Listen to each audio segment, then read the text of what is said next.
Tibet, a country bordered by the gigantic walls of the Himalayas, the highest peaks in the world, Mount Everest, Kanchenjunga, K2, cut only by a few icy, windswept passes. And on these passes are the guardians, the demons, symbols of a religious cult which strike the wanderer with terror. Tibet, a forbidden land, surrounded by vast unexplored territories. And in Tibet, Lhasa, the city of golden roofs, the dream of the faithful, the residence and throne of a sovereign who is also a living divinity. The idol of a people ready to measure the path to Lhasa with their own bodies, thousands of miles, day in, day out, often a pilgrimage of years, with only one object, to kneel before the throne of the living God.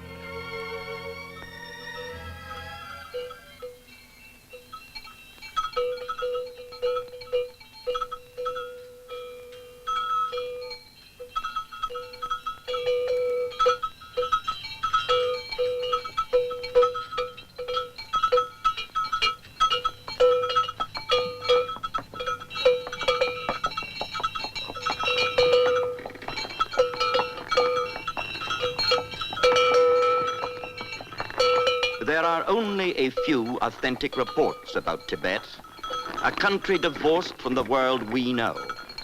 For centuries it has gone its own way, remote and secret. Now, even the sparse reports have stopped completely. Ours is the last to come before the curtain finally closed. A report which reached us by a strange and a roundabout route, by mule over the mountain passes to India. There was no other way and no other transport. For in Tibet, the use of the wheel as a means of transport is prohibited. The wheel is only a symbol. It represents the wheel of life. So it was that hidden from interfering eyes in a bale of wool, the transport of the past brought out the living pictures of the present. This great adventure of our time, the report of Heinrich Harrer. This man Harrer, an Austrian, went in 1939 to climb the peak of Nanga Parbat in the Himalayas. But then the war broke out, and he was interned as a civilian in India. Several times he tried to escape, but no go. And then, finally, he succeeded. Well, it's a long way you've come, Mr. Harrer, from Tibet and India all the way to this London studio. Well, the last stage to London wasn't so long or difficult. You see, I came by air. You will notice that some of the scenes which I made for this film are not professional. But you see, before I came to Tibet, I had never had a camera in my hands. And even after making the scenes, the films had to be sent by a rather roundabout route. In fact, they had even to be smuggled out. But let us go back to the beginning of our story. The land that nobody knows has been hidden by nature behind a screen of tall, savage mountains.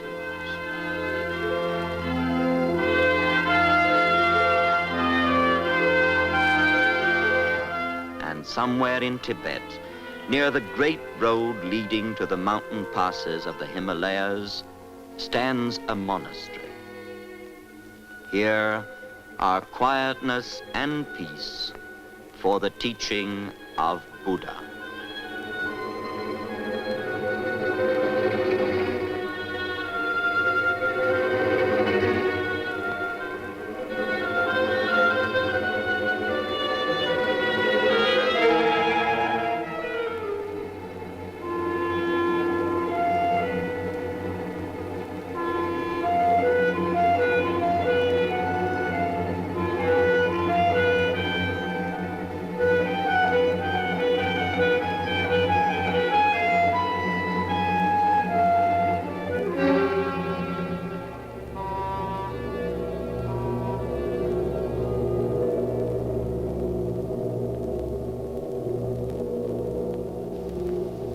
There are but two things I teach, O my pupils, sorrow and liberation from sorrow. Birth is sorrow, sickness is sorrow, union with the unloved is sorrow, separation from the loved is sorrow, old age is sorrow, death is sorrow. But remember, O my pupils, remember that after your death, your soul will pass into a body newly born, and that whatever you have done in your past life will live again in that body. Tread therefore the eightfold paths. Meditate and cultivate the grace of wisdom. Do not lie, do not steal, do not kill. The man I speak of now comes from far, far away. He is a white man. He comes from the lands where man kills man or ensnares him like a beast.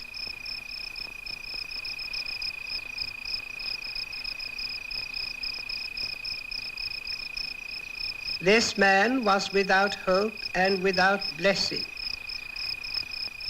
And that is another thing I teach my pupils. Life without freedom is also sorrow.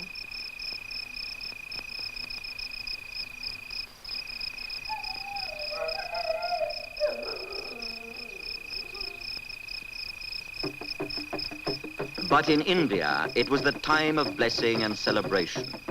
The drums were calling and the people were dancing, for it was the time of the rice harvest.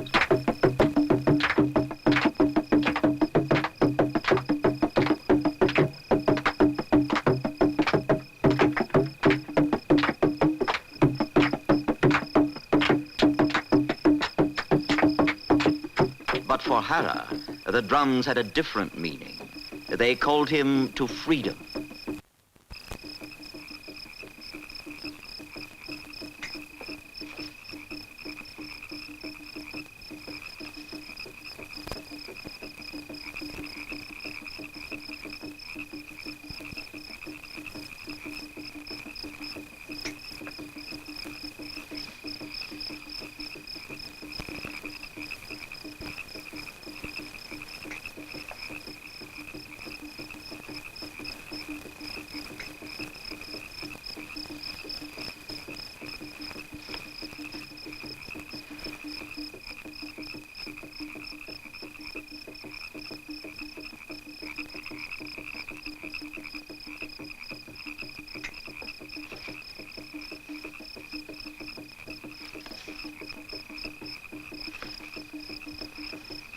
Guards! Come on.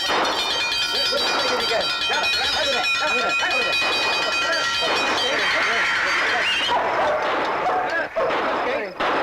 Come on. Well, let's go. Get up. Harrer, this is the second time you've tried to escape. You can't beat us, though we respect you for trying to.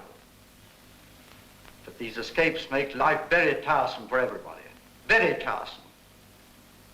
28 days detention. Sergeant, march him out. Prisoner on escort. Left, turn. Quick, march.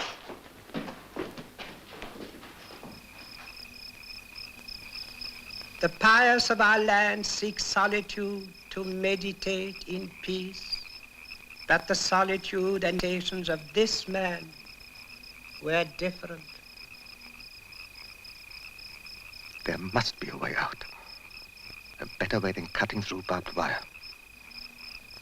We must outwit the guards.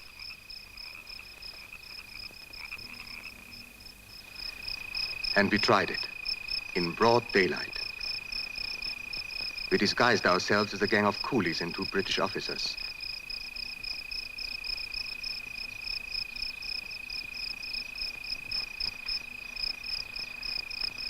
Our skins were stained brown, but our light-colored eyes might give us away.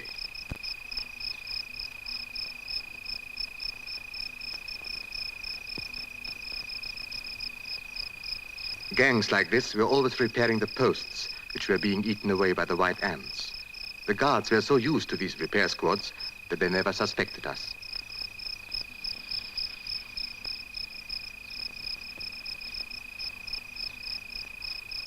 But the last gate was still ahead. Would our disguise and our luck hold there too? The last gate.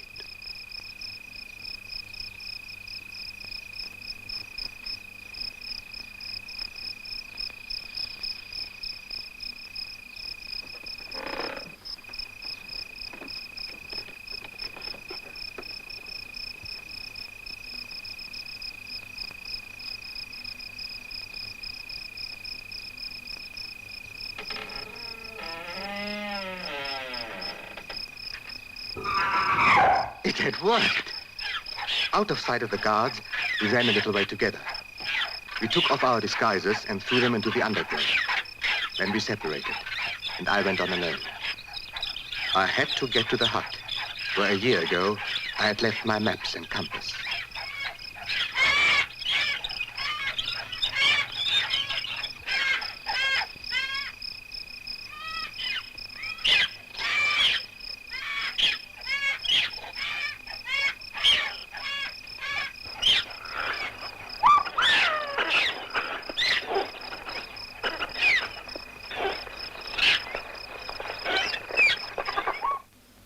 There's one thing about Harrer. He's persistent. But where could he have gone? Supposing you had escaped, Sergeant, where would you have headed? Over the mountains? No, sir, that's impossible. You need maps, compasses, food, everything. But this is Harrer, don't forget. He's a mountaineer.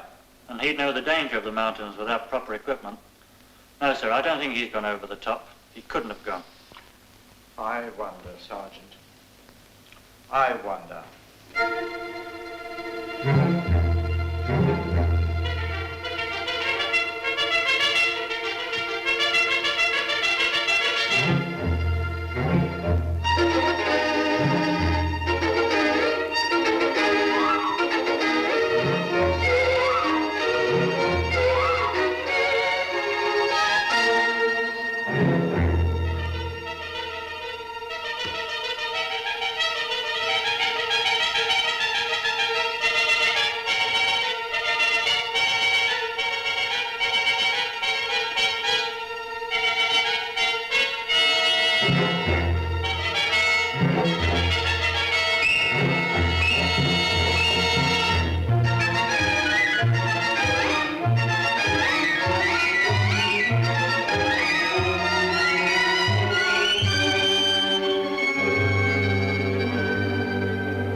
The heights of the Himalayas lay before me, and I felt a strange happiness. I was free. This was the way to Tibet. But in the face of these mountains, I felt small and humble. Was this too great a challenge? Would I reach the forbidden land? I did not know.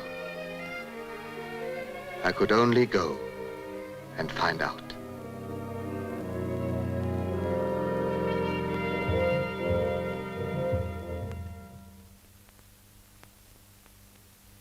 We have an old saying that he who goes into the mountains goes to his mother.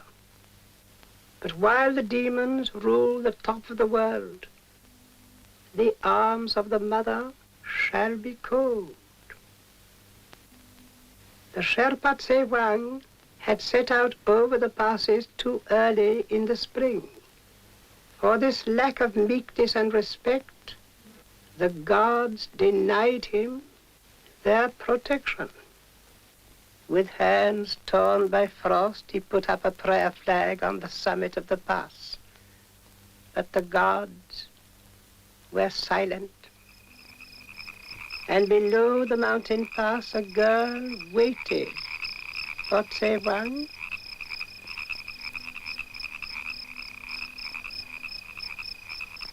Now the stranger is returning to the dwelling below the mountain pass where he had left his maps and magic needle. And in this dwelling, The girl still waits for her lover.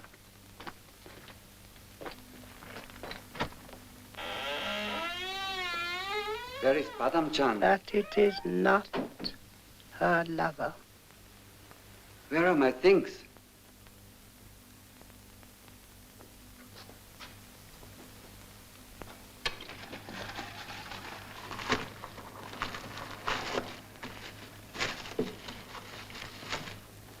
Where, O gods, is Tsewang?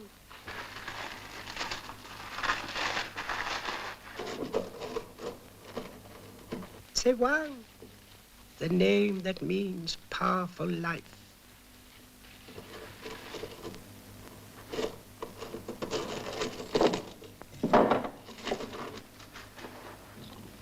Will he have the power to overcome the demons? The stranger's needle trembles like the finger of an axe. To him, it is the finger of magic that will lead him to freedom.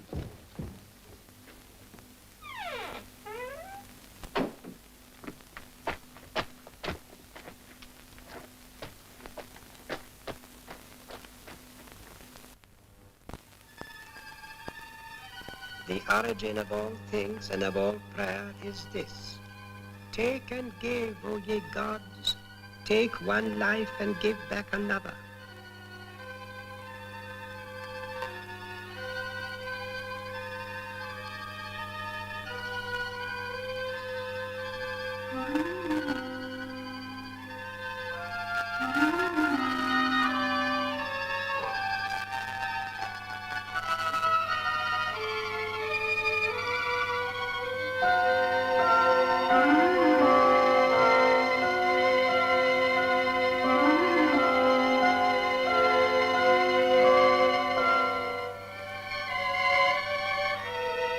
Take this stranger and give me back Tsewang.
Under cover of the bushes, I could travel by day without fear of discovery. But I had never realized how slow and tiring it is to push through mile after mile of rhododendrons. I walked on a tangle of fallen branches and never felt the earth. The bushes scratched and insects bit. Branches were sometimes snakes, and snakes sometimes branches.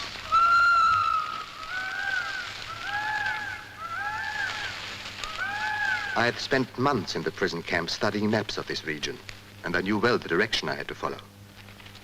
My way led slowly upwards into the Himalayas. It was a relief to be on high ground and in cool air. I was escaping. And then came the first snow. At last, after years, I was on the mountain again. But I was not here only for the joy of climbing. This is a world in which man feels small. A world in which even a mountaineer can feel lonely. Here, there are only the mountains. And in this loneliness, I began to feel the presence of strange forces. But suddenly Harrer was no longer alone. He met Peter Hans Nieter and two others from the original escape party. They had not planned to meet, but had found each other by chance in one of the long valleys which lead deep into the Himalayas. they decided to go on together and to try at once to get over the passes into Tibet. The journey so far had taken them much longer than they had hoped.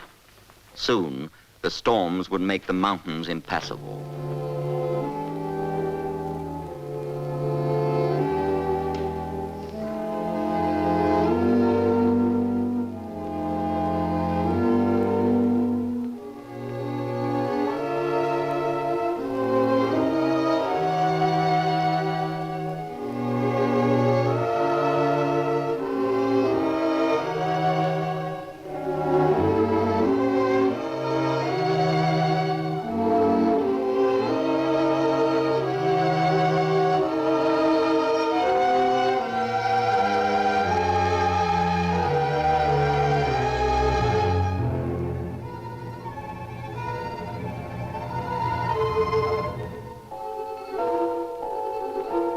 The weather was against them. The way was difficult. They dare not stop when mists hid their path, but kept steadily on. Up and up. 10,000 feet, 11,000. They had another 5,000 feet to go to the summit of the pass, and they were already into snow.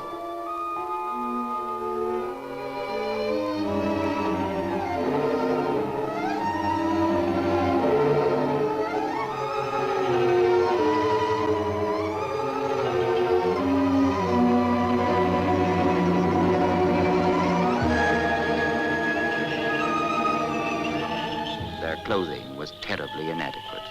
They had very little to eat, but their determination led them upwards.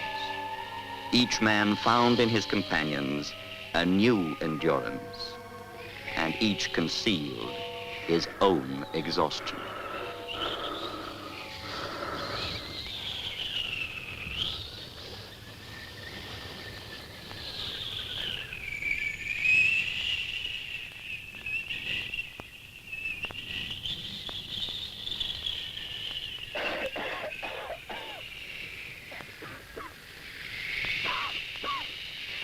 Hans Nieter was ill. The pain he had tried to ignore was suddenly explained. Would he be able to go on? They couldn't stop to nurse a sick man. But Hans Nieter did go on, into the snow, into the storms, into the icy mountains.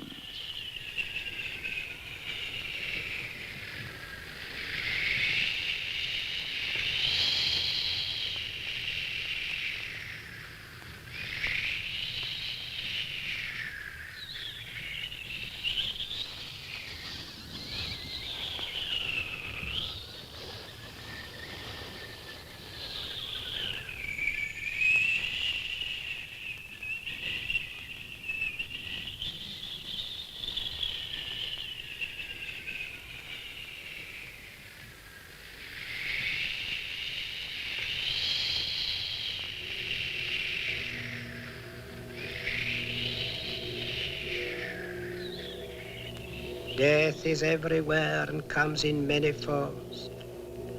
This frozen hand points to the danger that still lies in the mountains.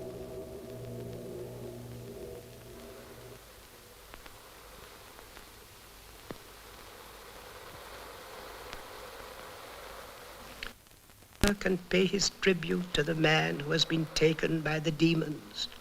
Before the anger of the demons and the elements which reign supreme in our mountains, all stand helpless.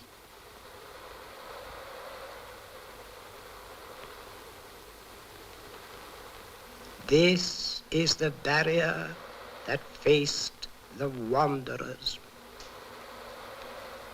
Against this and the wrath of the gods, they had only a needle.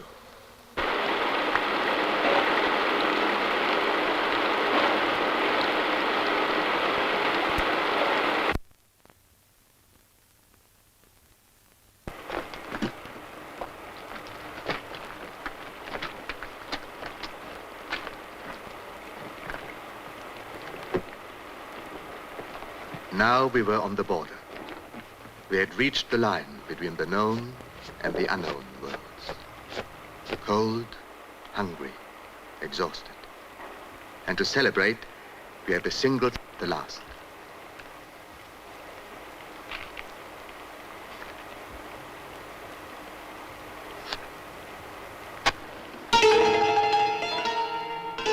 The image of a demon, guardian of the Tibetan faith, looked down on us, the strangers. And in its presence we wondered, was the divine ruler of Lhasa a god of light or a god of darkness? For all belonged to him, all life, even the very soil on which we now stood. But now before us lay range upon range of mountains, Tibet.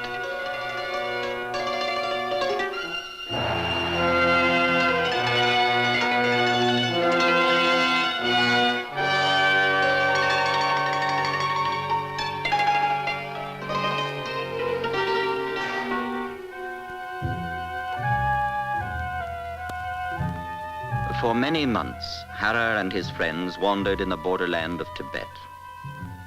They had passed the limit of maps and were in uncharted land, knowing only that the forbidden city lay somewhere to the northeast. Their own supplies gave out, and it became more and more difficult to find any kind of food. In desperation, two of them decided to make back for Nepal. But Hans Nieter, whose illness seemed better, stayed with Harrer. They preferred freedom, even if it meant risking starvation. So the strangers reached our land, but they had nothing. Their hands were empty. In our temple, the corn and other fruits of the earth had been brought as an offering for the blessing of the new seed. And it is laid down that no man shall touch that harvest. Should he do so, the hands that steal the sacred offering shall be cut off. That because all life is sacred, yes, even of the evil ones, it is also laid down that the wound shall be bathed in boiling butter, and that then he shall be free.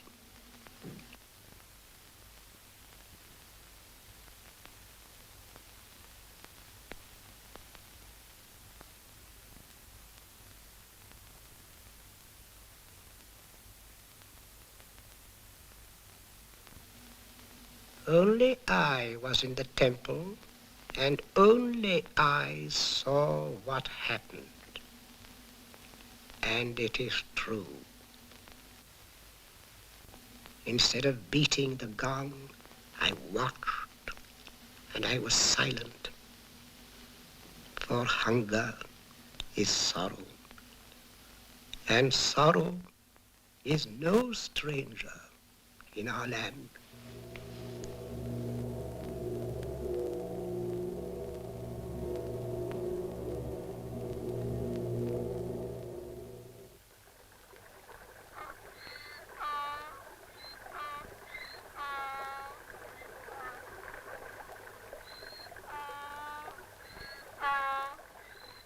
The only people we ever met in this vast empty land were the muleteers, the Kampas. They were the toughest men in Tibet. Little by little we learned the language from them, and we would say that we were pilgrims from India, but we were never sure of the reception we would get. Though our suntanned faces made up for our halting speech, and we would usually be received with friendly curiosity.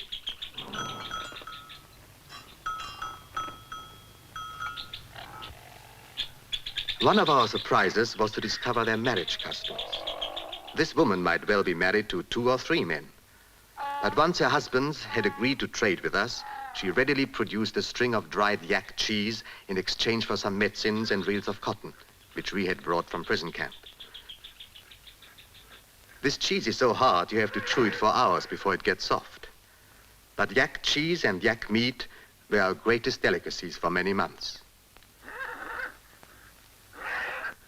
We knew that through these people, with word passed from caravan to caravan, news of our presence would one day reach Lhasa. Gradually, the two penetrated further and further into this strange and silent land. They knew that somewhere beyond the horizon lay the city. Only from there would they learn their fate, and in Lhasa, they had endless time.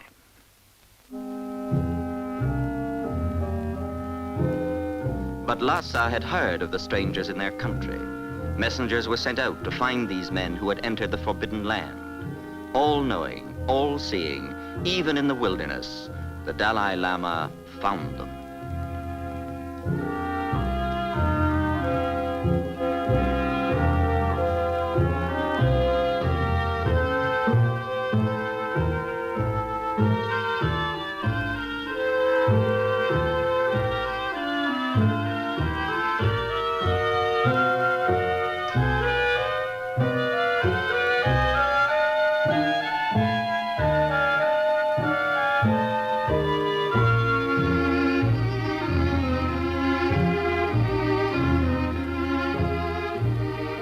We saw 3 riders approaching us. We realized they could only be the envoys we had long expected from the living god in Lhasa.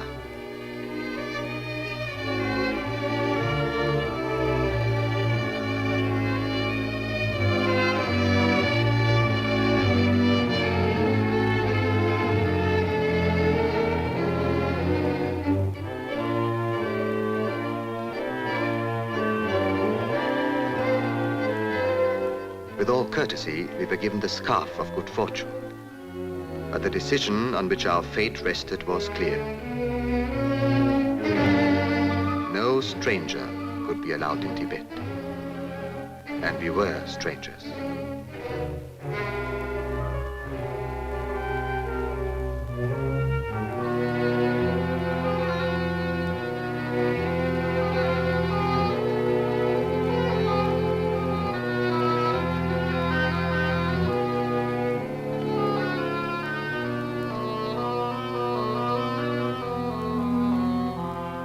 They told us to go. But there was no escort to take us back to the border. The god in Lhasa had made known his will. That was enough.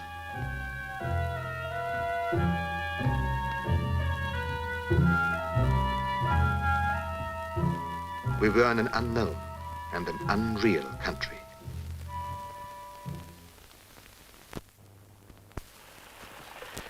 The seasons changed. Months followed months, and we survived this barren land. We went on. We ignored the command of the Dalai Lama, but we were constantly reminded of his presence and his power.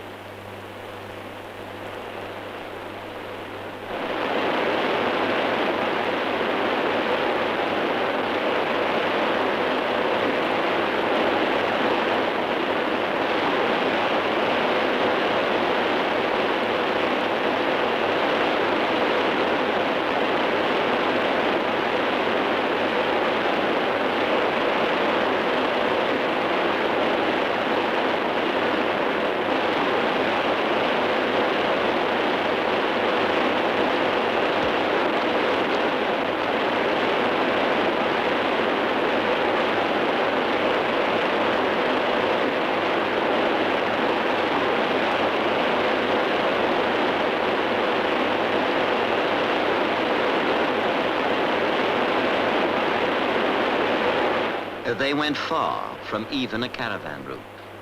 They never knew where the dog had come from, which followed them with strange faith. Like themselves, it was a wanderer. For these 2 men, the journey became their whole life. The monasteries which stood in the mountains were the symbols of a timeless faith, and they too became scarcely aware of the passage of time.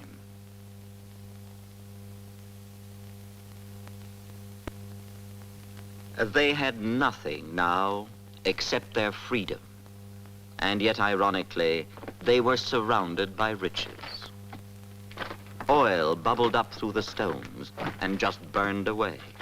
They were in a land where such wealth has no value, and for them too, it was useless. The treasure for which so many men have fought and died, gold, lay untouched in the stream. But they had been forced back to the simplest things, and the stream held only one wealth for them.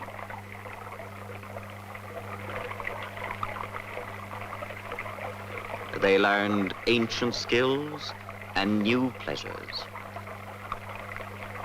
With wild onions growing on the mountain slopes and the trout in the stream, they had no thoughts for the gold and the wasting oil.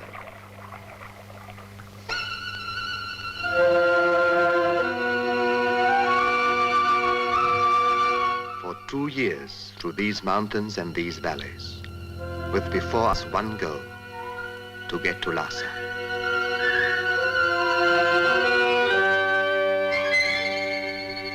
At last we began to meet the pilgrims, those who walked and those who, for greater merit before their gods, measured the ground with their bodies.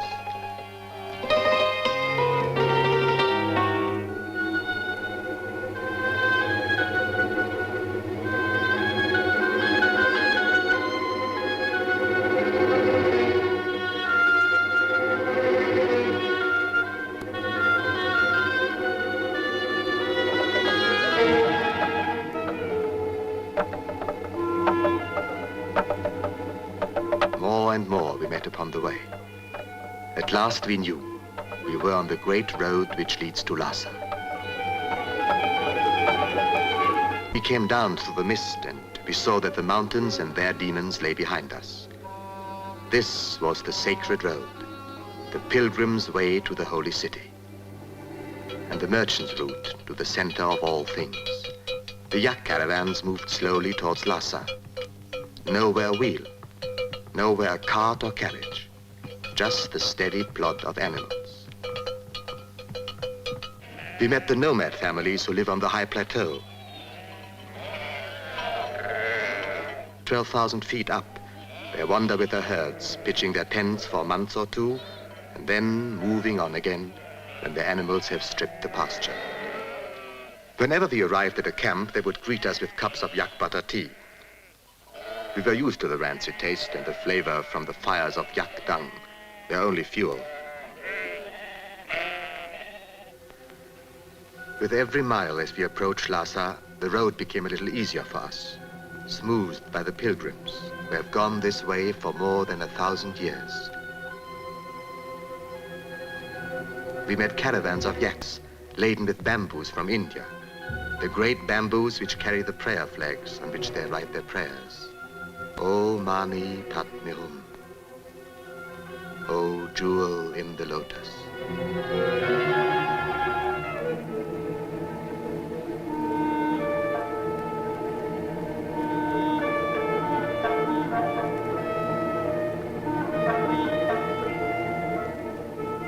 O Mani Padme Hum, the prayers which the wind shall carry over the mountains to the gods.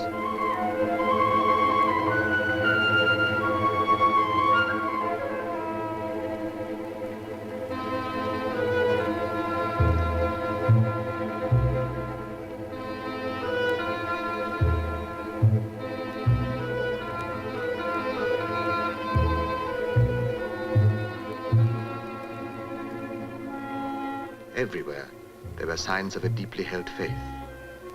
Only here is the wheel which carries their prayers.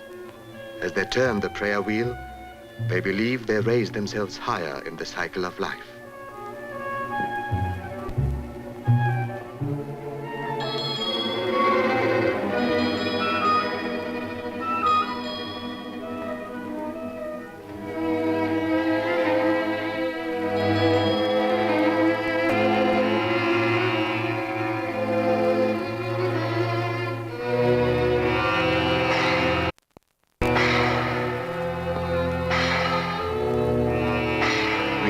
Through the last pass.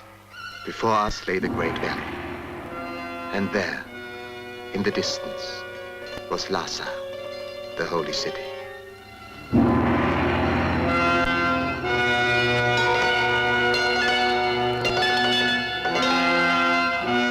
pilgrims have reached their destination. They throw the tsampa meal into the air as a thanksgiving for the protection of the gods on the long road to Lhasa. We too felt like prostrating ourselves in thanks. Lhasa. And fantastic above us, the palace of the divine king, the Potala.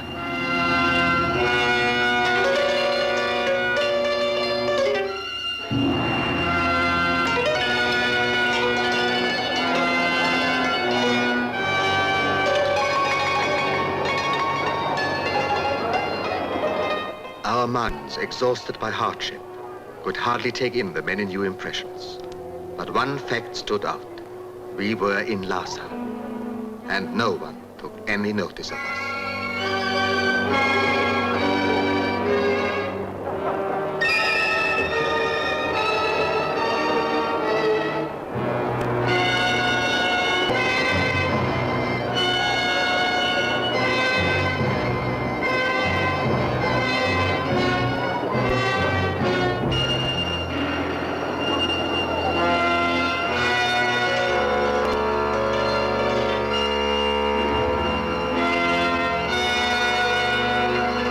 Symbol of a people and a faith, the Potala.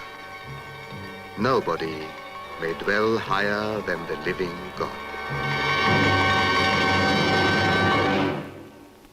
So the stranger's single tiny needle not only conquered the demons, but found a way to our holy city. And I saw through the curtain that divides today from tomorrow. I saw the stranger as a messenger, the first dark omen of a danger that threatens us from behind the mountains.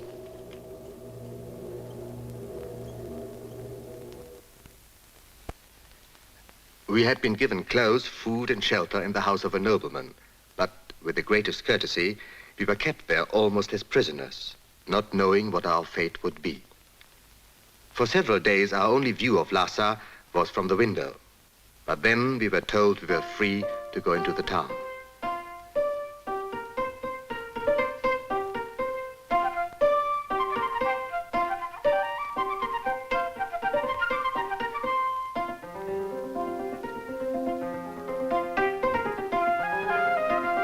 We were struck by the contrasts of the life we saw, the beautiful silks and brocades and jewels of the nobility.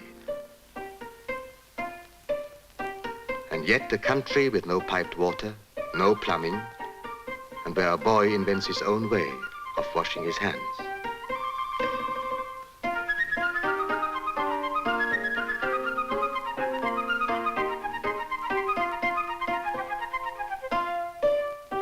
In the market was food from the jungles of South Tibet, and from the gardens of Lhasa, all the familiar vegetables. There were bundles of dried yak cheese, which everyone chews like gum. We were puzzled to hear the people call it chew gum, but in Tibetan, that just means dried cheese. They are friendly, happy people. They are not worried by time. There's no hurry. They are not even afraid of death.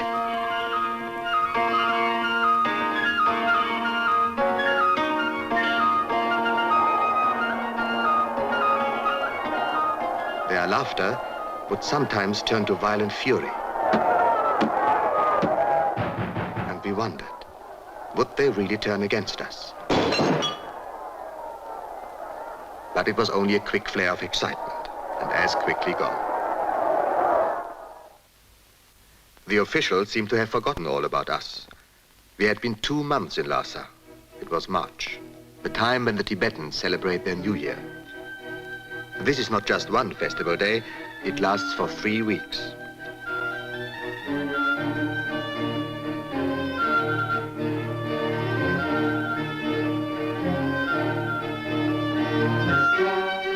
Before the dancers comes Hashan, the great masked figure of the god of good luck.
with a fire of flaming butter, the people have burned their old year.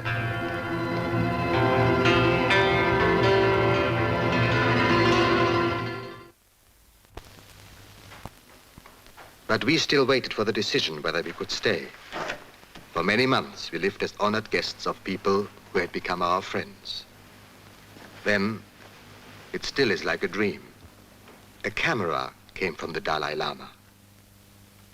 He wanted me to take some pictures for him. I had never handled a camera before, but a request from him was a command. Now we had a chance to stay. Then came the day when I showed him the films in a small cinema, which I had built in the summer palace. I had photographed everything I thought would interest the Dalai Lama. The boy taken from his family at 2 years old, brought up by priests in the great palace, and shut off from all contact with the outside world. The first pictures I took were at a picnic.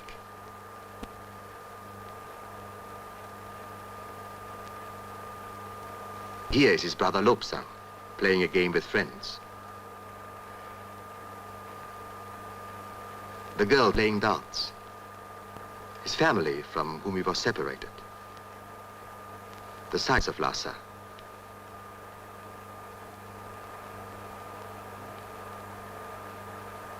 Nomad women from faraway districts.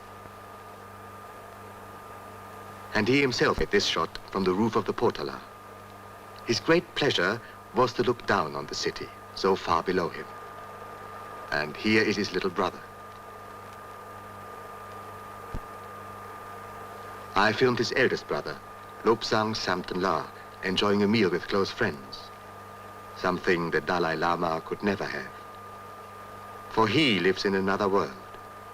He is the manifestation of the God of mercy and must grow up away from all the ordinary things. With the pictures, I try to make a bridge between this God, who was a boy, and the people, to whom he was solely a God. For the first time, he was able to see his subjects as they lived their everyday life. Here are the princesses of Sikkim, cultured and elegant people. He was excited and interested to see these simple pictures. To him, this was a revelation.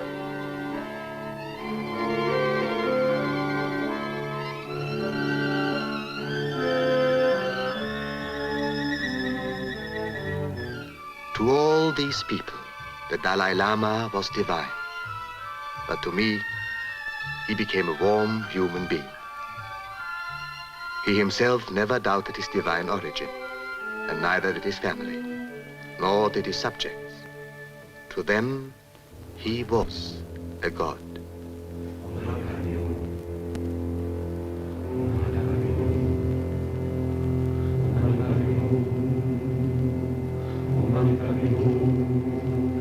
I'm standing in the packed crowd at the very edge of the great avenue, which leads to the summer palace, the way along which the Dalai Lama will come.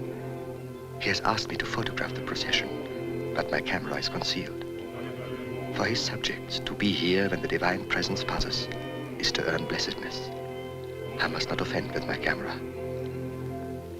Through air heavy with incense, the Dalai Lama approaches. 36 men carry the great sedan chair fashioned of heavy gold. Gold not only because it is precious, but also because yellow is the sacred color of Tibet.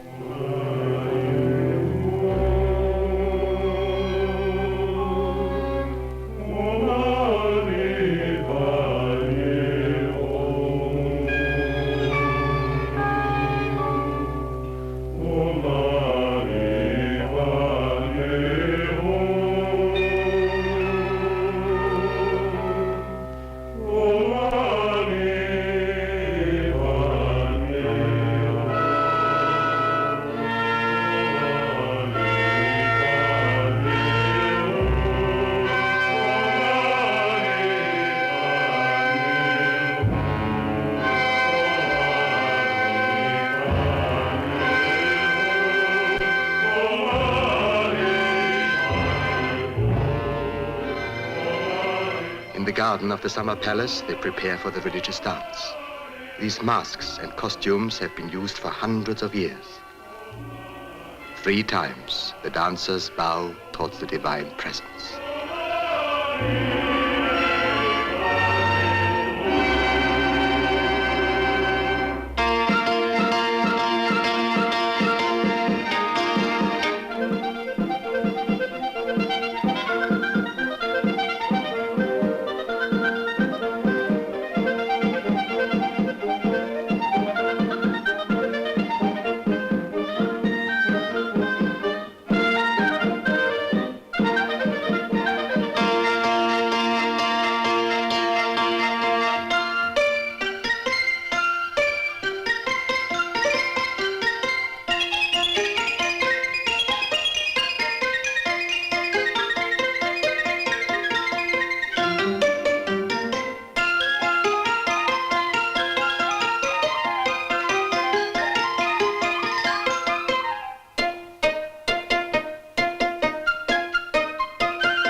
Hidden from profane gazing, behind the curtain, sits the God.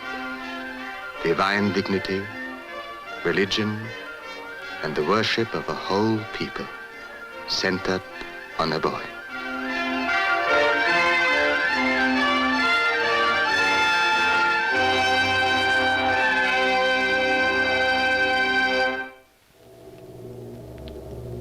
It is said in our land that death is but a pause on the journey of immortality.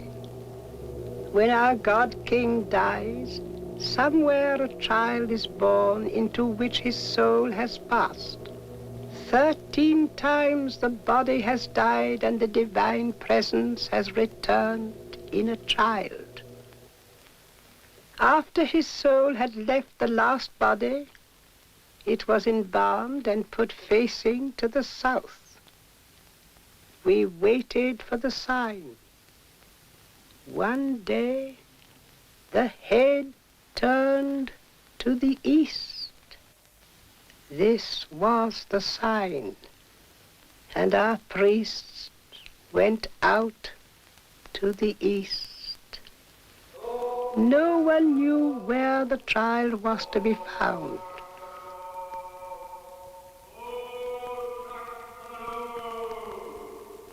The holy lake, they saw a vision, the vision which led them to the child.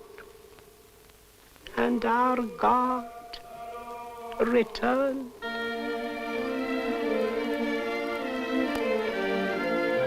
The boy who was brought from the borderland of China, the incarnation of Chenresi, the manifestation of the God of mercy, and who now may show himself only on the days of the great ceremonies.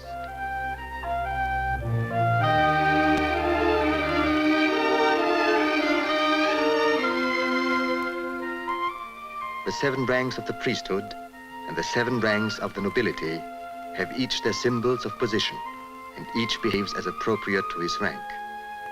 Even the shape of the hats worn by the nobility is decided by their rank.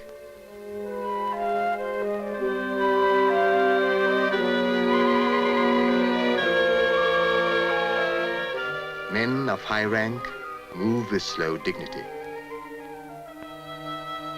But the police monks sometimes have difficulty in controlling the excitement of the thousands of young and low-rank monks who are eager to queue for the blessing of the Dalai Lama.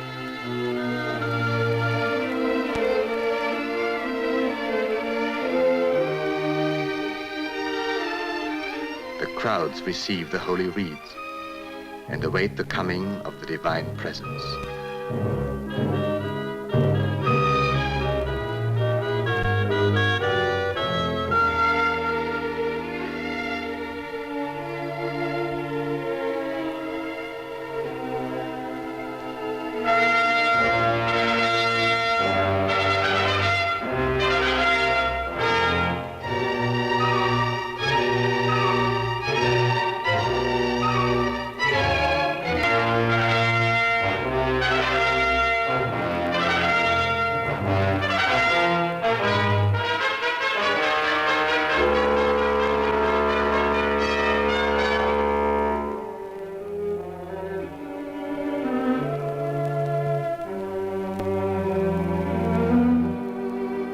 The Dalai Lama comes to his throne.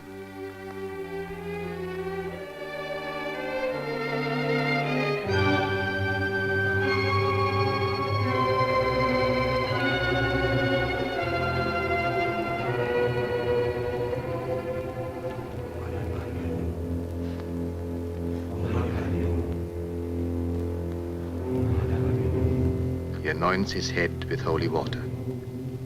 He blesses the symbols of state, the Chorten of faith, the rock of power, the book of wisdom.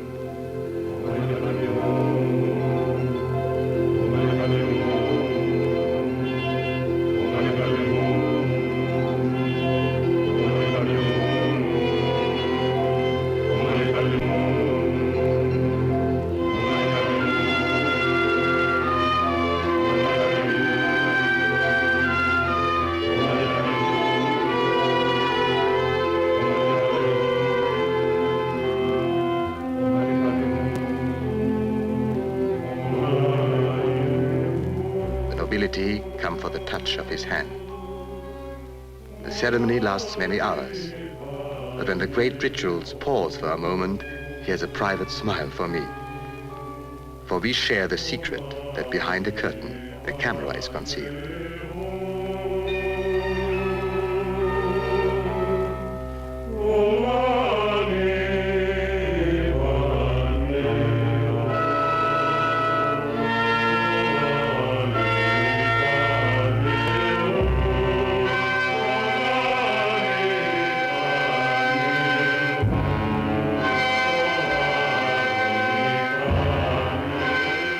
To his people, his presence is peace, and the scarves of good fortune which fill the air are their gratitude.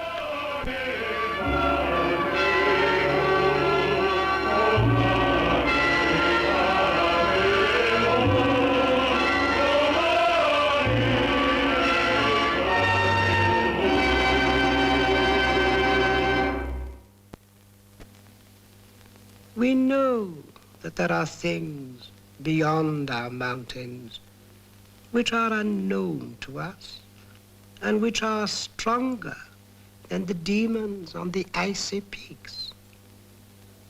We know that it is from there, beyond the mountains, that the danger will come. In the palace, our film shows became a regular event. They were eagerly awaited by the Dalai Lama.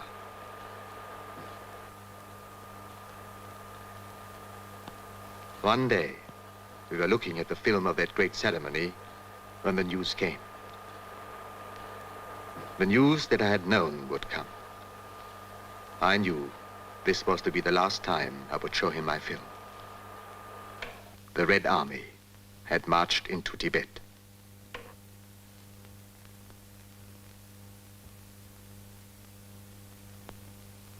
But this was a land of ceremonial, with an army of pageantry, a land of the past, separated by more than mountains from the present.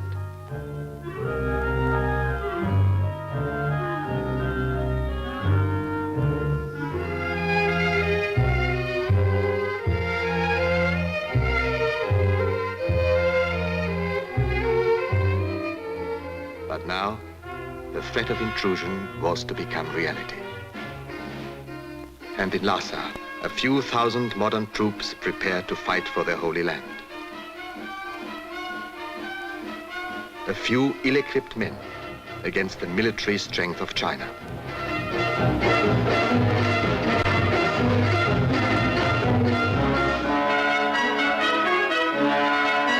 And beyond the wall which flanked their path lies the Park of Jewels. And within this, the Garden of Silence. The place set aside for the meditation and solitude of the Dalai Lama. Part of the dream world beyond reality to which the God King belonged. A dream world. And this was all that stood behind Tibet. A dream. A dream which was to be broken by the harsh world which had seemed so far away. O Chak Chalo! O Chak Chalo! O Chak Chalo! O Chak Chalo! On the advice of the priests, the Dalai Lama left Lhasa.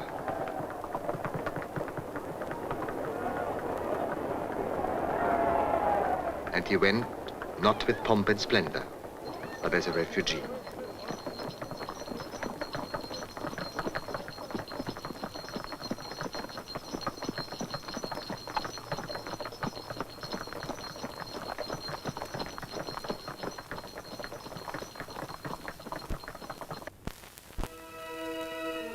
The potala stood empty. But one ritual was not forgotten. A cup of tea had been left for the Dalai Lama's return. Throughout the way of flight, his people had built kilns and incense burned. His road was lined with stones to prevent the evil spirits from crossing the way of escape.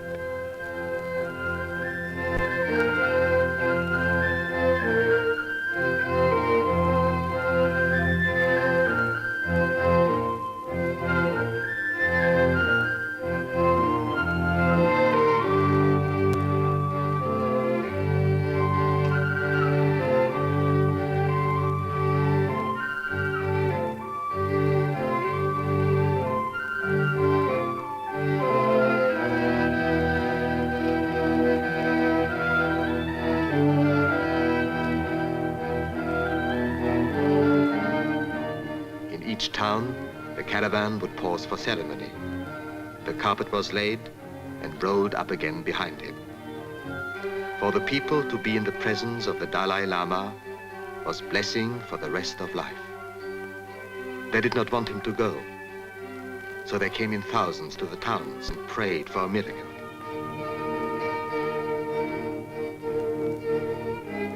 In this moment of danger for their country, they sought the help of the demons.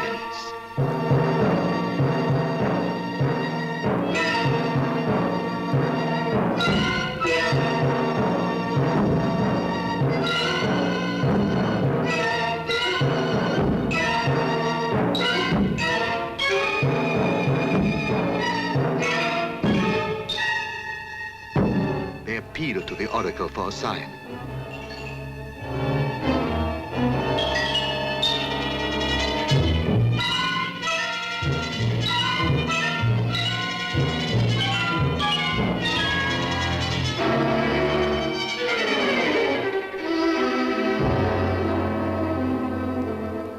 The state oracle is the medium through which the god of protection shall speak.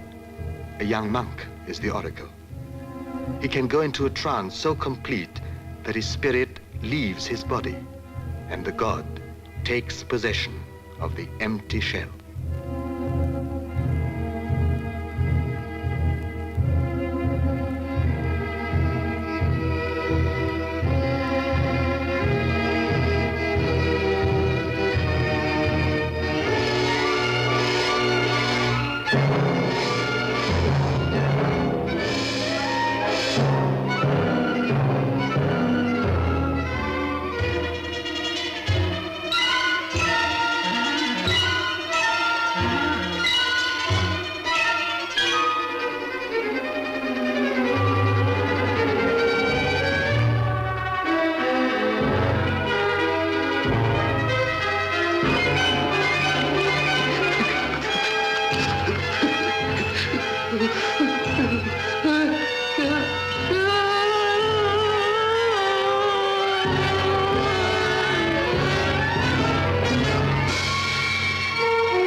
But there was no sign from the gods. The oracle was silent. The demons were powerless. And the Dalai Lama is leaving his country. He is approaching the last barrier between his city and the outside world. The long horns of the musicians have been shortened for the flight, but their notes shall sound to drive off the evil spirits. The people come for his last blessing. They will wear the scarf knotted by his hand until the end of life.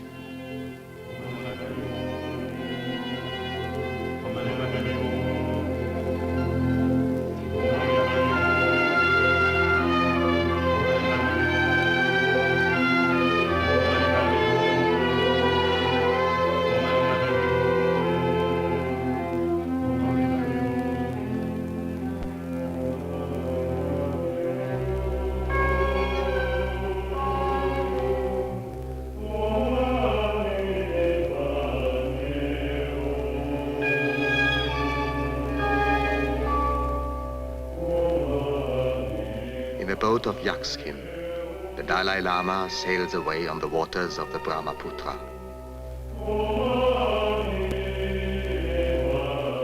The first time he's carried in a boat, it is to flee from his country to the world beyond.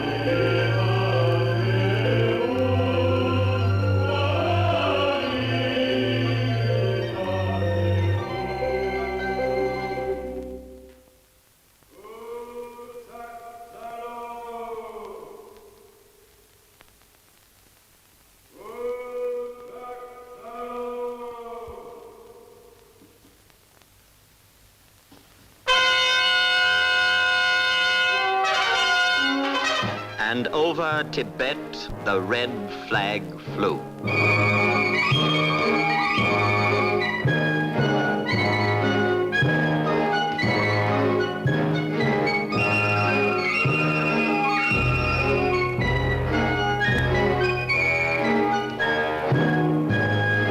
The invaders marched into Lhasa. They came as gray men into the city of many colors.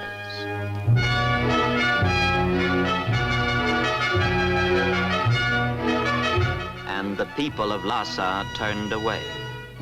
The rooftops they had crowded in rejoicing were deserted. And in the streets, only the curious stood to watch the strangers, the men who had conquered the mountains and the demons and taken the holy city.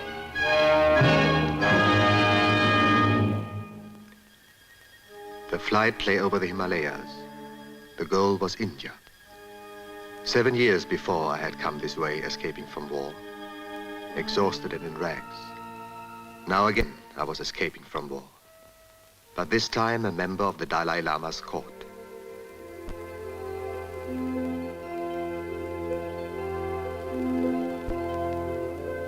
I knew that a time had come to an end, for a whole country and for me. This was the end of a way of life. I left the caravan. The Dalai Lama rode away into the distance. I felt it would be farewell forever. The mountains, which had always looked impassable, were now conquered by the Chinese. The land behind their walls was overwhelmed.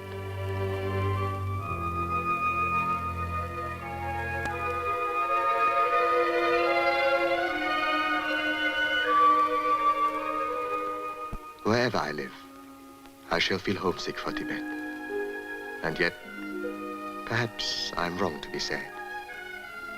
The spirit of Chenresi, reborn in the boy I knew, has lived through many bodies and many trials.